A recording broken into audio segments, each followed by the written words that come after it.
Hello and welcome to episode 63 of the Pan and Kavyu podcast. I have with me Siddharth Mehra, who's back after a long time. I shouldn't say sabbatical because apparently we've tried to do so many episodes, but I sleep on Sunday mornings and apparently he's been busy. But finally, good to have you back on the show because we are going to discuss Liverpool's Premier League triumph, their first title in 30 years. Pretty awesome the way they've managed to do it. Everything around that, Arsenal's transition under Mikel Arteta, and the top four race in general. So, without wasting a single second, let's go straight to you, Siddharth Mehra, and let's have your thoughts on Liverpool's first title in 30 years.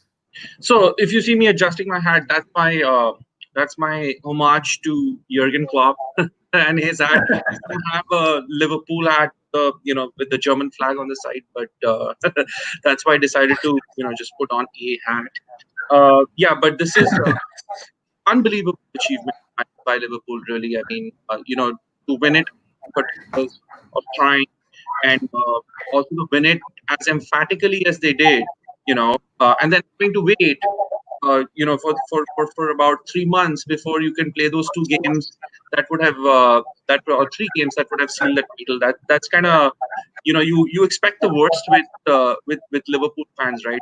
I've always said that after Arsenal fans, I really respect Liverpool fans a lot because they've had to go through a lot of suffering. So many, they've had so many squads that were almost there but not. Then the infamous Gerrard slip and Chris Bull and all that stuff. They've had European success in between, quite a bit of it. In fact, when around the time that I started watching a lot of football, they had Michael Owen who won the cup. At that time the UEFA Cup was a big deal. Nowadays everybody makes fun of Europa League and stuff, but honestly speaking, it was a prestigious trophy in the 80s, 90s, and early 2000s. But not digressing towards Owen and stuff. Kudos to this team. I think when we did the last podcast, we had spoken about can Klopp learn from the disappointments of losing a Champions League and coming within a point of winning the league. I mean, the last league performance that they had was good enough to win most titles, but they were just outdone by a really good City. Um, so normally what you see with new managers in Premier League is they come in and they are able to win leagues with new manager bump, like Conte did. Right? He came in straight away, won a league. Couple of others have come in. Ranieri came in with a league, straight away won a league. Very few of them face adversity or actually face disappointment and then are able to build on that and then win a league. Even Arsene Wenger, he managed half a season and then he won a league right away. So Mourinho to back leagues, right? But Klopp has had to work really hard. He's had to build a squad. There's so much material to read right now about their triumph. But if you do a side-by-side comparison of the first 11 that he put out and the 11 that the last 11 that he put out, the difference in quality is staggering. Just the front three, I guess only Coutinho was the only real superstar in that team that he first put out, and a lot of this title win has been thanks to Taylor, which probably is most shrewd transfers that anybody ever made in the Premier League, that essentially funded three players that drove them to the title, gave them a new spine. So yeah, I mean, people don't realize how tough it has been. I mean, to put things in context, Man City this year, in terms of XG allowed and XG created, have had one of the all-time great seasons. They've just not been able to finish. I mean, they are a side at its peak. De Bruyne is having another fantastic season. He's probably going to end up breaking Thierry Henry's assist record. But people don't realize just how good this Man City team has been. And for them to completely blow them out of the water, it's been, win by such an emphatic margin with so much time to spare. It's been a huge achievement. And for me, Jurgen Klopp has cemented himself as one of the greatest of all time, definitely the best coach in this era. I'm a huge Pep fan. I make a lot of fun of him from time to time, and everybody does that. But I I have learned a lot personally as a coach from Pep. Just seeing the way he's adapted and stuff. But he's taken a bit of a hit in terms of his reputation simply because of the way Klopp has managed this team. There's Pep knows one way to win. His one way to win is elite. But Klopp knows multiple ways to win now. He can attack you, he can sit back, he can wait things out, he can grind out results. He's shown us that he can do it multiple different ways. And he has improved players better than Pep has improved players for my money.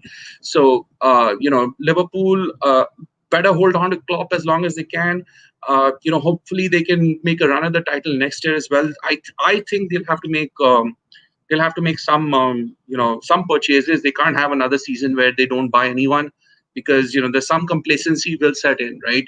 But congratulations to all the Liverpool fans that I know, the OG Liverpool fans on all the groups that I'm on, and Jaydev, Nikhil, who's not that online that much anymore. All the guys, who you are. Congratulations, guys. This has been a long time coming, and milk it for all that it's worth.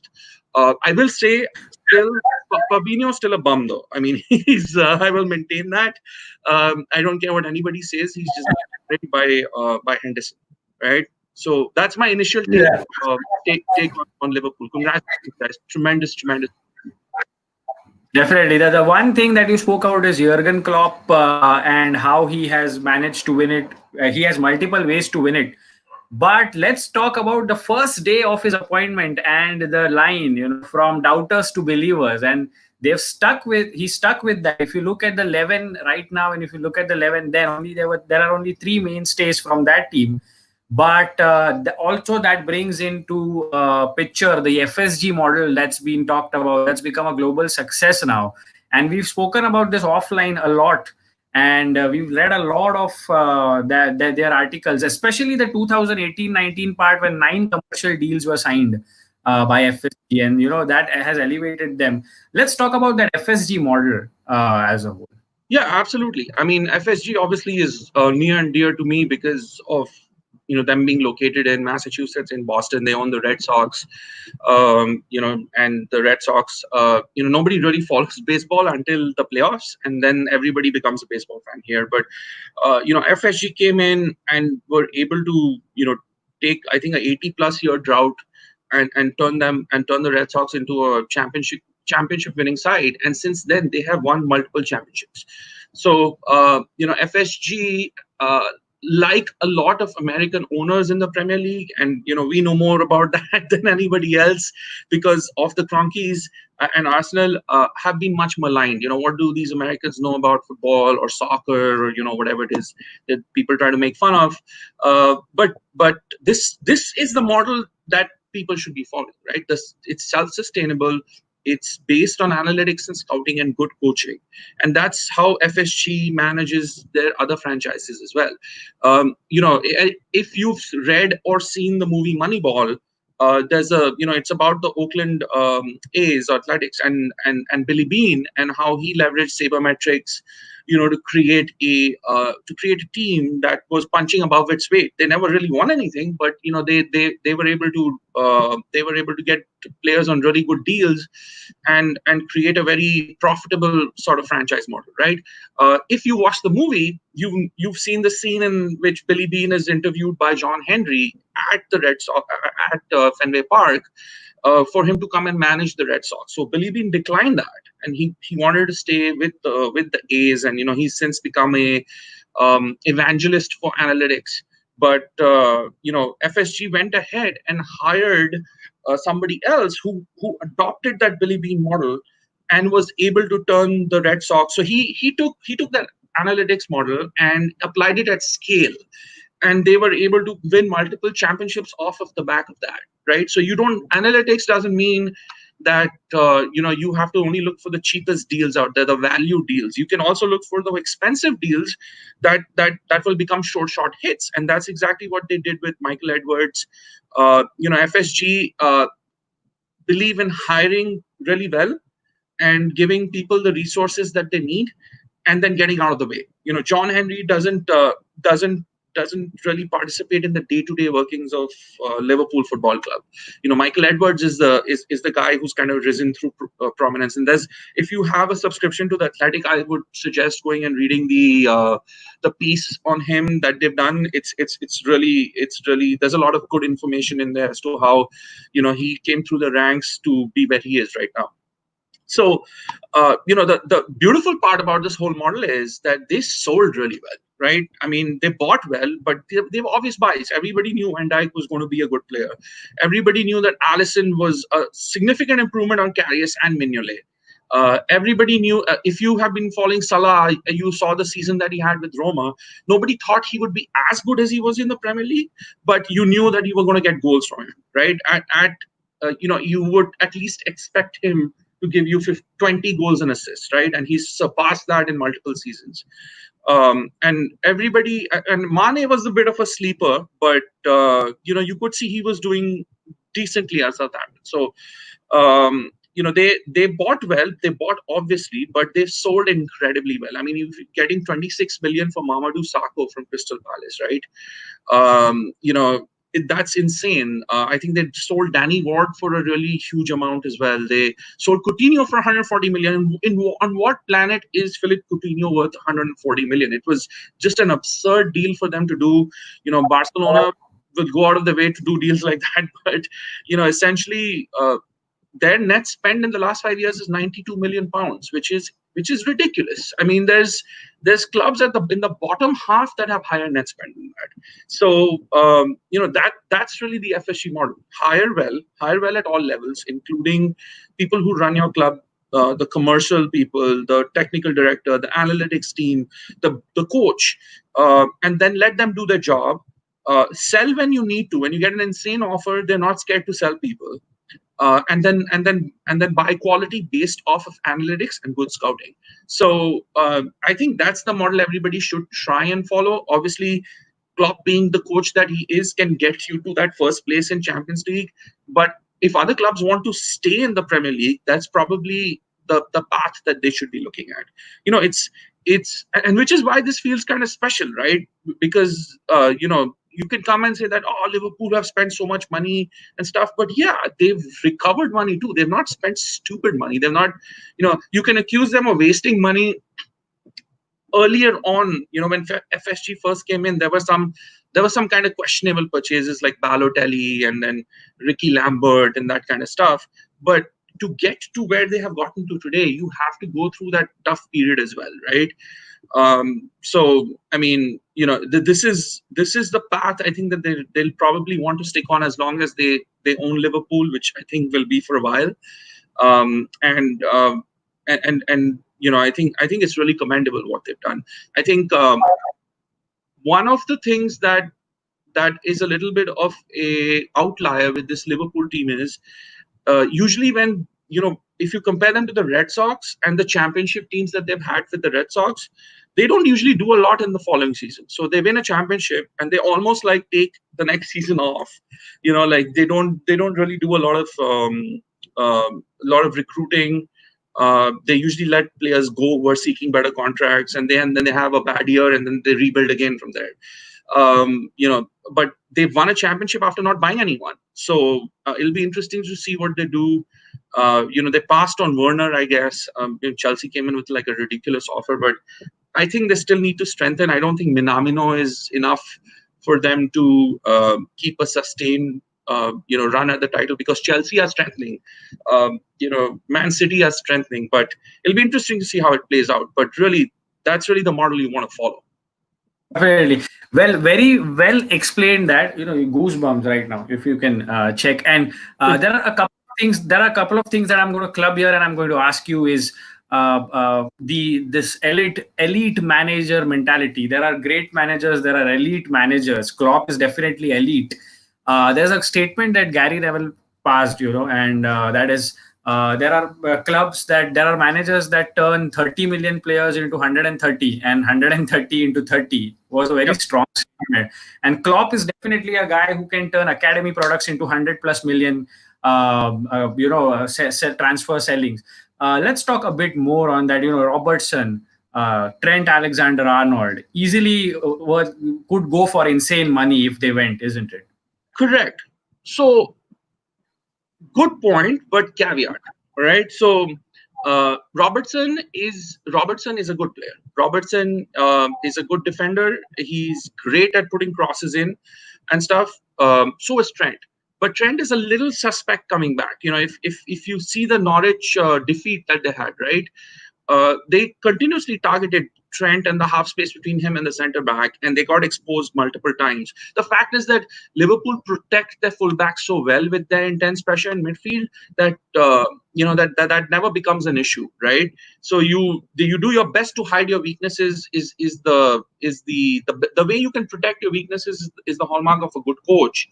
I agree with Gary Neville around the fact that he can take players with zero value, who've come through the academy and turn them into 100 million plus players.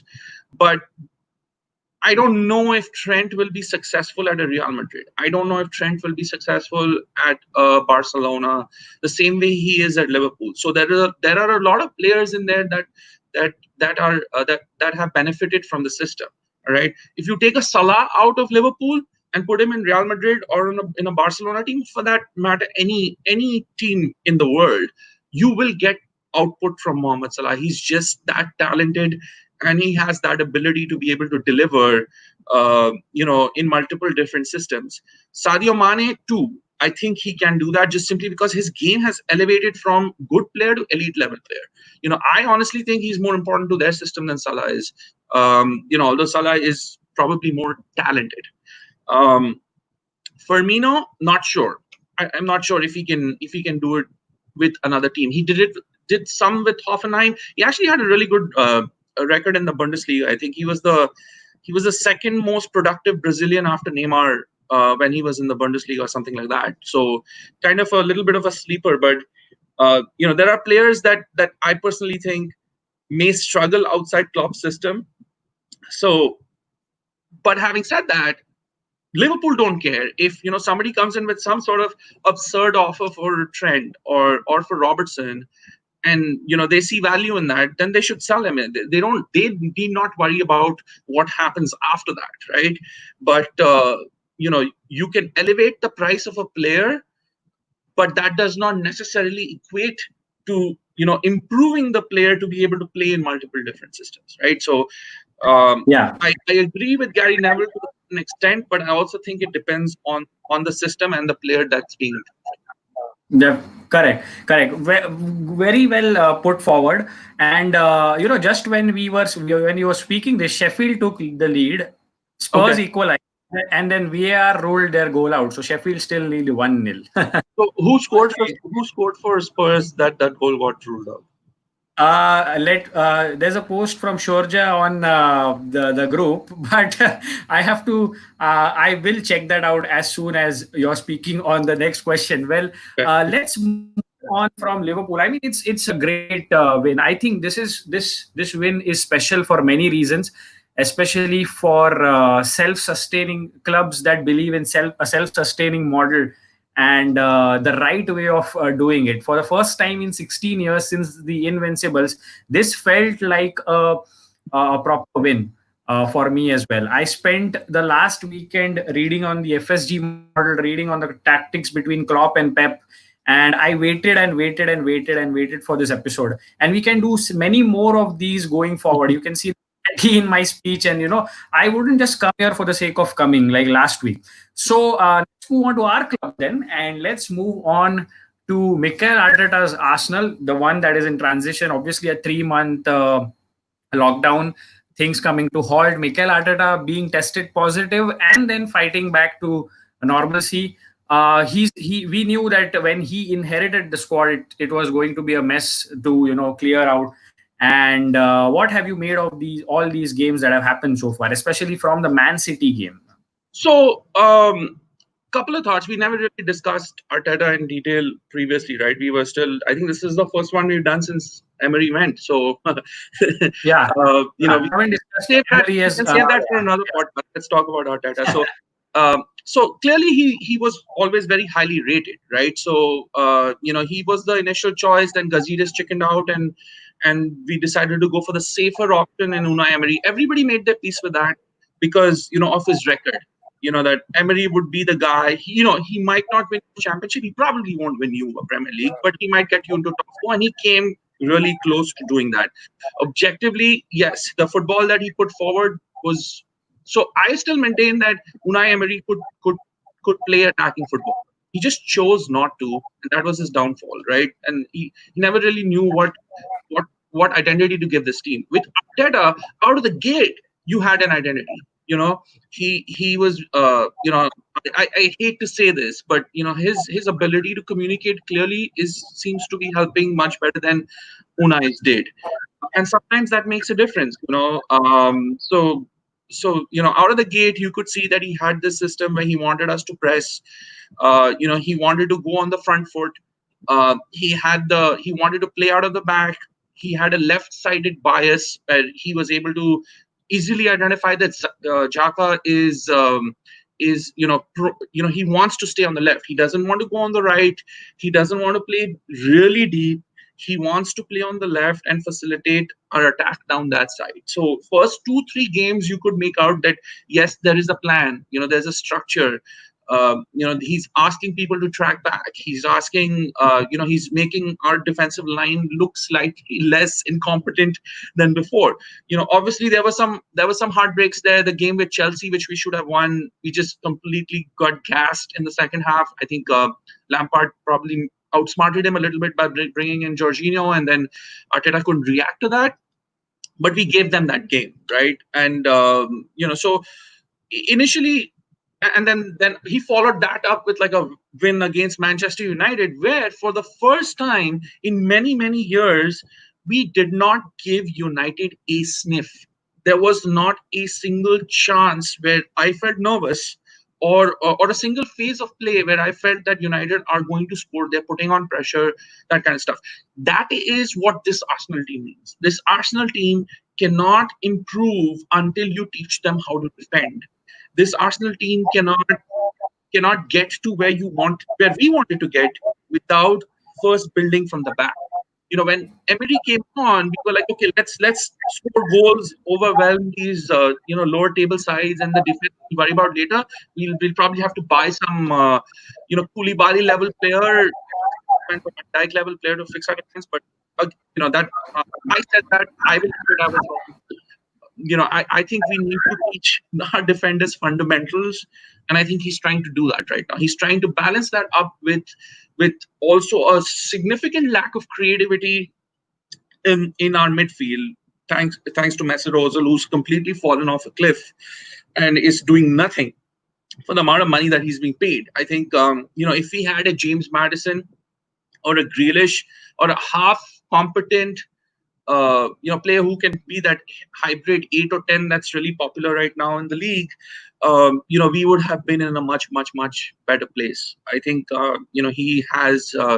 So from a overall standpoint, I think what he's doing is, I initially thought that he's going to take us back to, playing free-flowing attacking football, kind of like Arsene Wenger, and then fix stuff.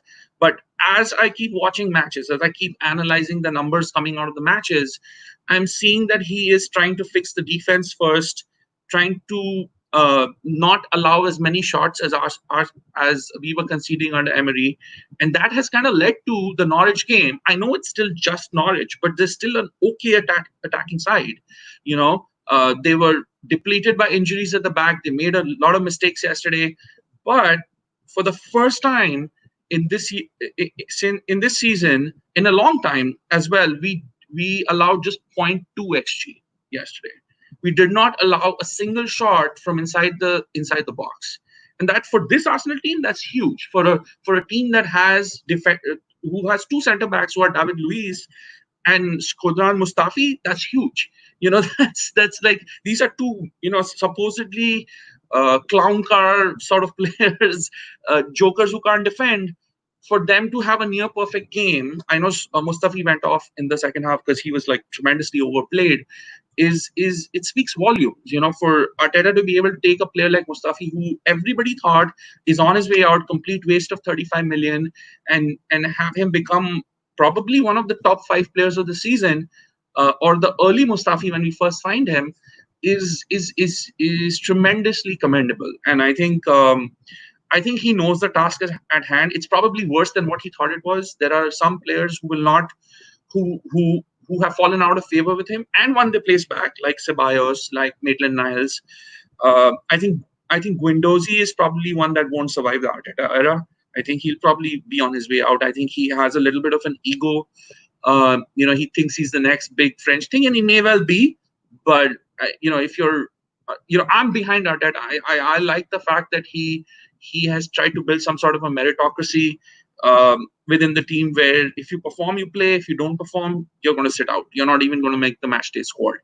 And I'm excited. I think the club need to back him.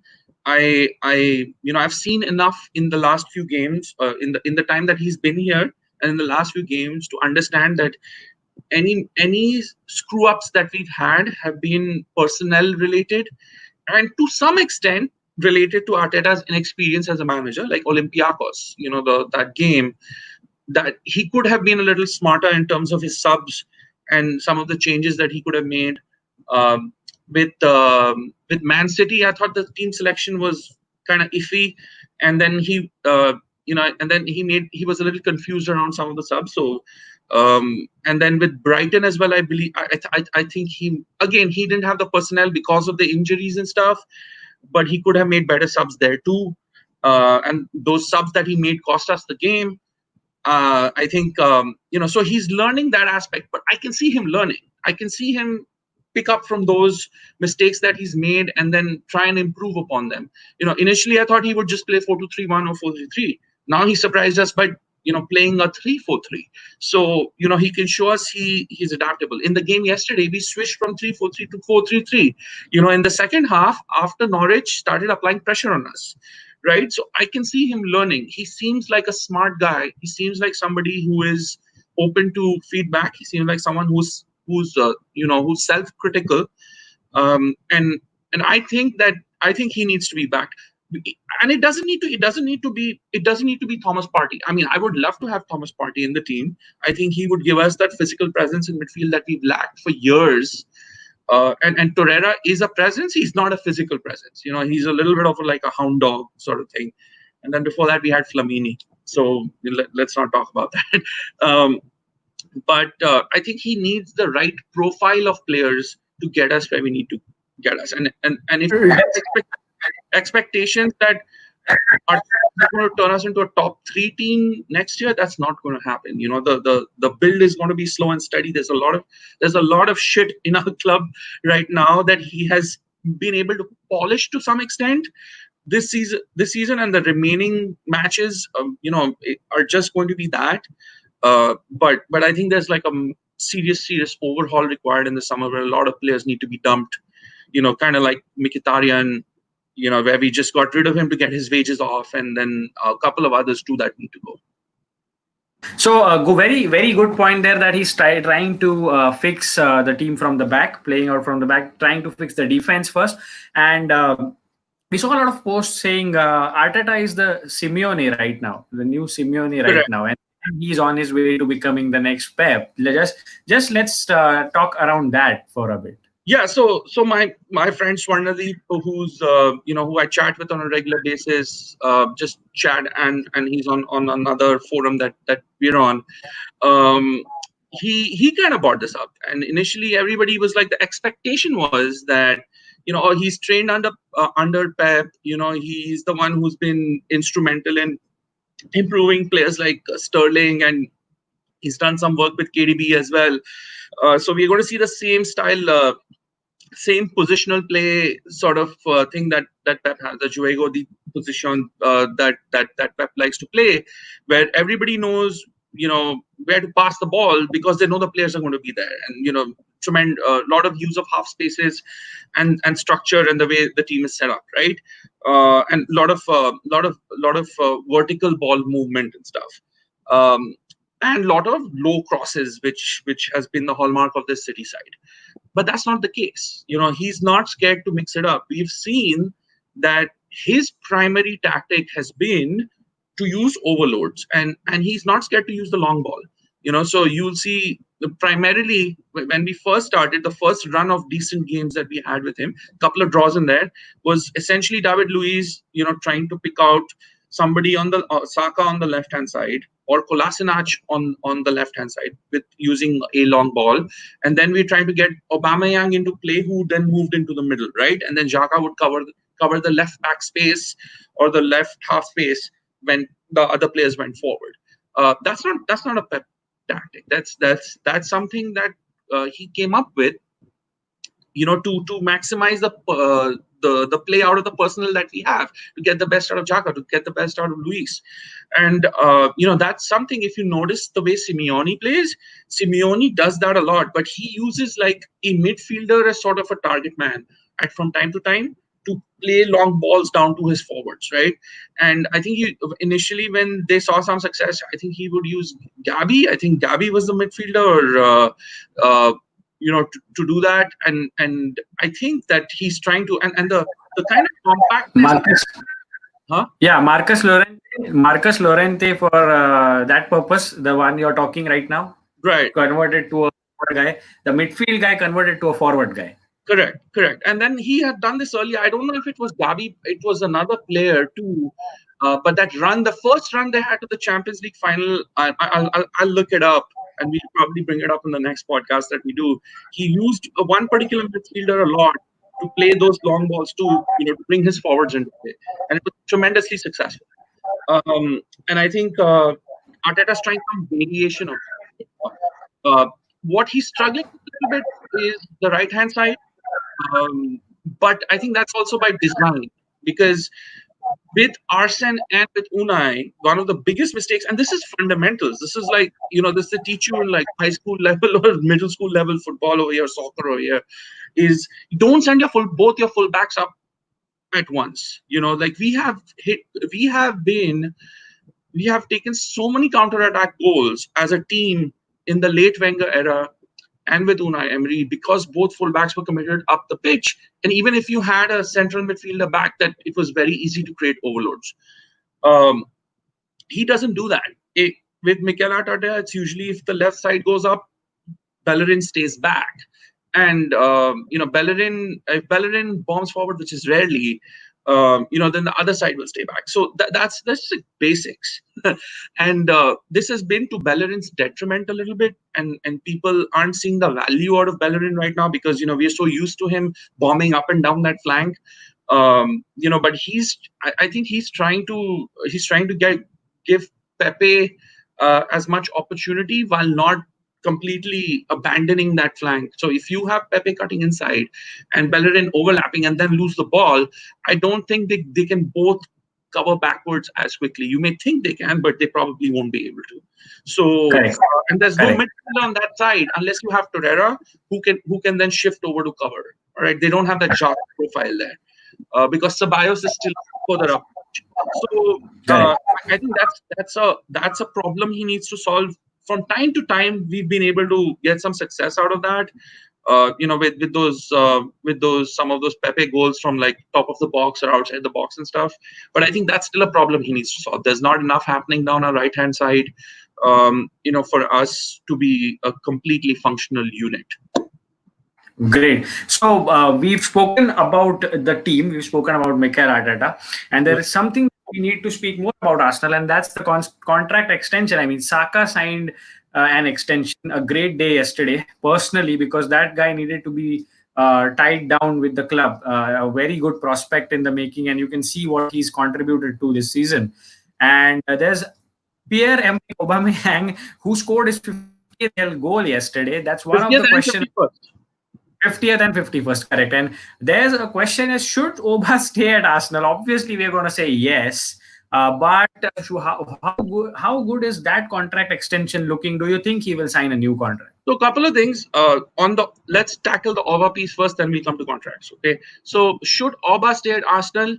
Uh, Good question. I'm a little conflicted about this one. Right.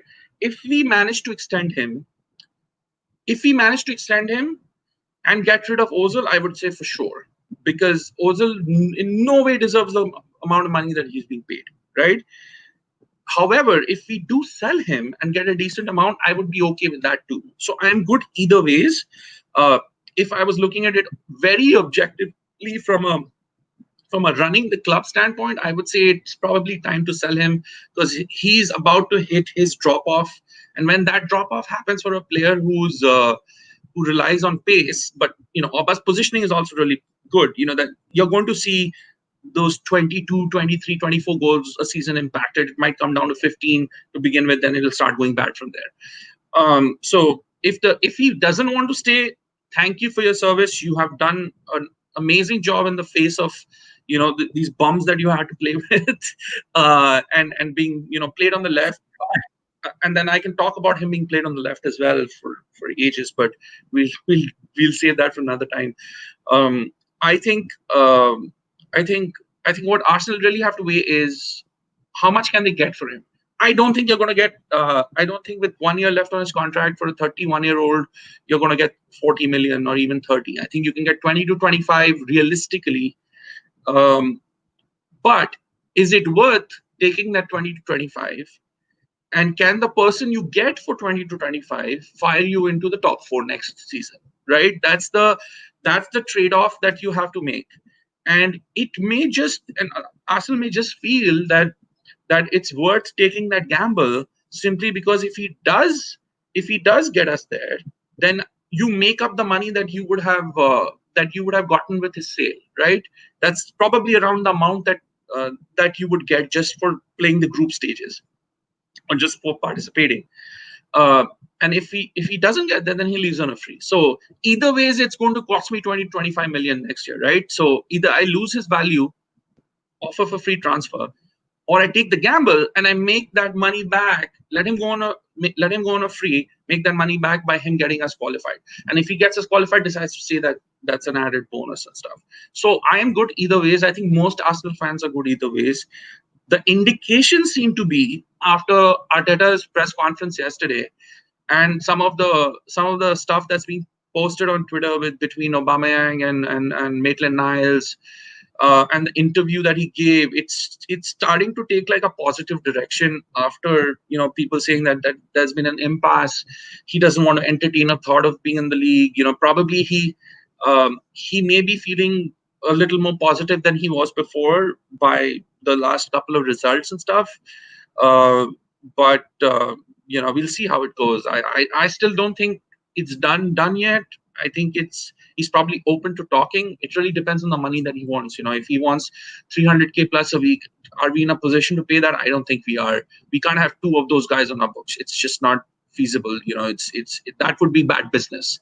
If you can get Ozil off your books and pay Aubameyang that money, who's going to give you at least 15 goals, then I think it's probably worth it. Good. So Ozil, as it is, has a contract until Jan 2021, Yep. And it's clear that he's going to be phased out. Mkhitaryan's gone, extending his loan, and then another season at Roma. So that's off wage bill, 11 million off our wage bill. Saka signed a contract extension.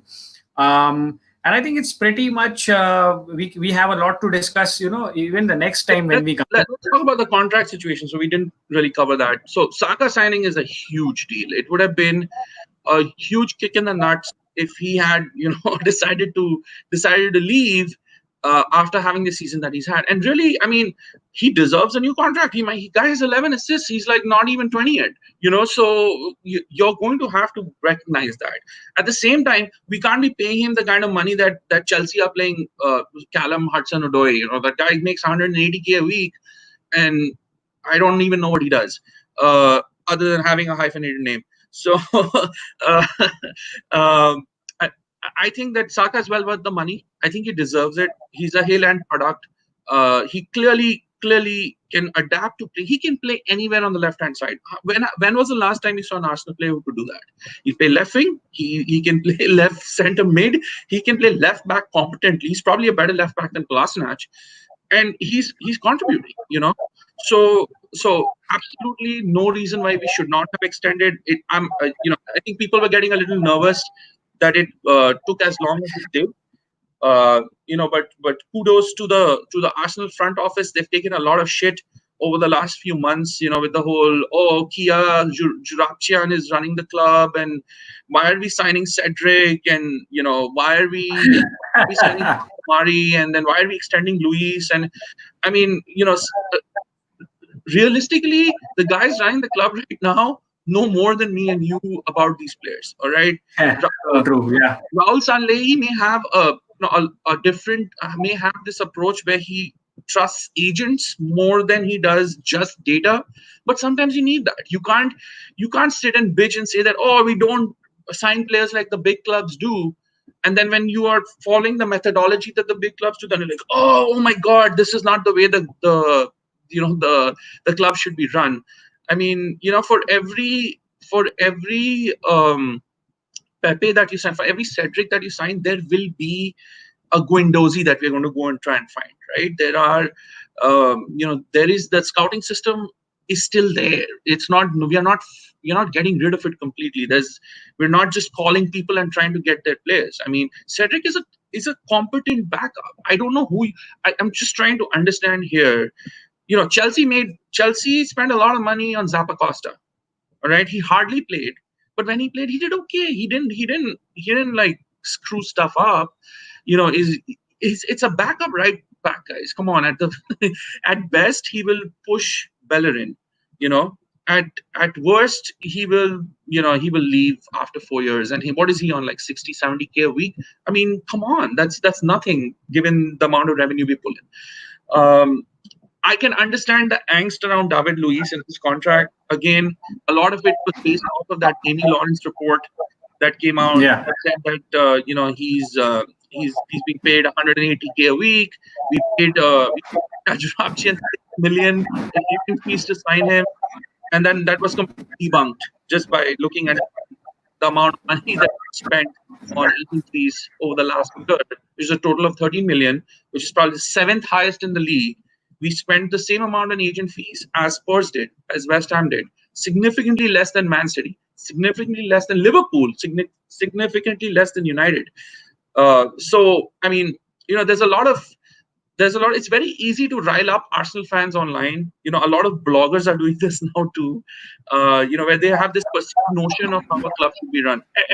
We will not become Liverpool overnight. We will not become Liverpool in a year, 2 years. It took them 3 or 4 years to get to where they are. It took about 5 years to move. I mean, I don't know if I'm that guy, but at least give him that chance, give him that runway. Every move we made this makes sense. Pablo was the guy that Arteta wanted. He wanted a left-footed centre back. We got him. He liked him. Right? Cedric is a backup back. Arteta liked him. Otherwise, we wouldn't have signed. So let's. David Luiz is on significantly reduced wages for another year. Every single player in the team is that they like, that they appreciate his input, the way he motivates them, the stuff he teaches them. He is error prone. I understand that. Who is not error prone in our backline? I know we need an Upamecano. I know we need a future elite centre back. We bought Saliba for that reason.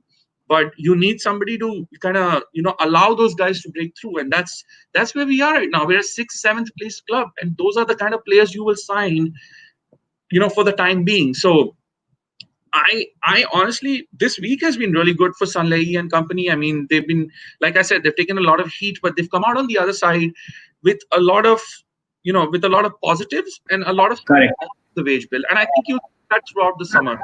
If you look at our transfer business objectively over the last 2 years, we have signed players to our needs, not based on, this elite player is available. Sign him for the sake of it, even if he doesn't fit into our team. Every player bought has been to fulfill a particular gap in the squad, and I think that's the approach we're going to take this summer as well. Correct. Be it Bird Leno, be it Kieran Tierney, William Saliba, Nicolas Pepe, Gabriel Martinelli, Yeah, or for that matter, Cedric and yeah. Pablo. Tierney Yeah, is like a bargain for 25 million right now. I mean, he's the guy is solid. He's no nonsense. He doesn't get ruffled easily. And his crosses can beat the first man. How many Arsenal fullbacks can you say that about? true. The neat and tidy guy, shirt tucked in and Yep, ruling that left flank. yep. Big future for him if he's managed well. I always had the big ifs because sometimes you have to eat your words again in the future. But a very good comprehensive analysis of Liverpool and of Arsenal. And if we could skim through quickly through the top four and get on the hype train, the Bruno Pogba hype train. And let's have your thoughts on Bruno Fernandes. I really like him. I've always liked him. I was at the first time I thought that United are signing someone that they really need. They've needed a Bruno Fernandes the last 5 years, right? So I know they signed Mada, and they had other players that they were trying to kind of shoehorn into that place like Pogba and stuff, but that's the player that they need. They needed that profile, that hybrid 8/10 who can take pressure off of Pogba and can contribute goals as well as assists and set pieces. And what has that done? That's liberated Nemanja Matic. Matic was being asked to do too much. Now, the reason that they comprehensively beat Brighton was because there was so much focus on marking Bruno and Pogba that Matic was left completely alone. And Matic left alone with no pressure is an elite distributor of the ball. That's Chelsea rode him and Conte to a Premier League title, right? So he still has some of that left in him. If you pressure him like we did in a couple of games, he tends to buckle a bit. But if you have relievers around him, players who are press resistant like Bruno and Pogba, you can get a lot out of them. And United are starting to look like a competent side right now. I mean, my biggest complaint about Ole was, I know he can play counter attacking football. He can play it really well.